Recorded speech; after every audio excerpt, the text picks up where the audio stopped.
What is your philosophy of viticulture and winemaking?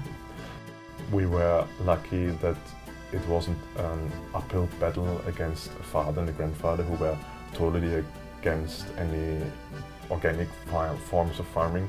My grandfather even already wrote nature wine, so not natural wine, but wine from nature on the labels in the 60s. It was outlawed, the term, but already in the 60s he was like, he didn't add sugar to the wines, he didn't tamper with acidity, he tried not to work with herbicides.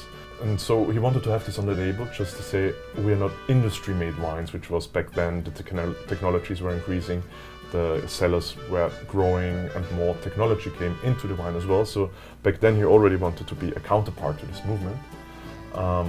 But it took another couple of years till we certified organic, which is still part of our identity, so for 20 years now certified. And so the vineyard is organic, and when it comes to the cellar, we try quite a low intervention approach, but still in a classic style. Like my grandfather started, we don't add acidity, we don't add sugar. So we really want to, every vintage, every weather condition to really reflect into every single year. And we ferment everything with natural yeast, and we don't add anything to the wine besides of a little sulfur, or we add sulfur, and filtration rates. So the idea is still to produce wine close to nature on a classic style. So you'll never have bacterial influx, you'll have a very clear line of aromatics, but not over-perfumed.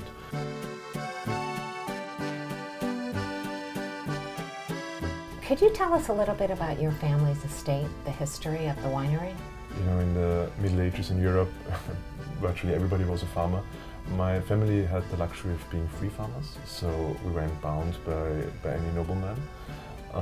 So we know that the family was in wine growing since the 1300s, where we have a contract where a Mantler bought a small vineyard close to the city of Krems, which is still our whereabouts to this day. So they were somewhere around the city of Krems. We don't know exactly where. And 200 years ago there was the opportunity to buy a little farming stead, or it's a small monastery from Styrian monks who produce traditionally wine north of the Alps in the fertile parts of Austria. And my family bought it, and we've been there for 200 years now. So we've always been farmers. And can you tell us about the terroir of your region? The terroir in Gedersdorf or in the Kremstal is quite diverse. So it's, if somebody asks about what is the terroir of Kremstal, it's like, please don't ask. But the Kremstal always had a problem of being so diverse that it's very difficult to explain or get it across as a very concrete point.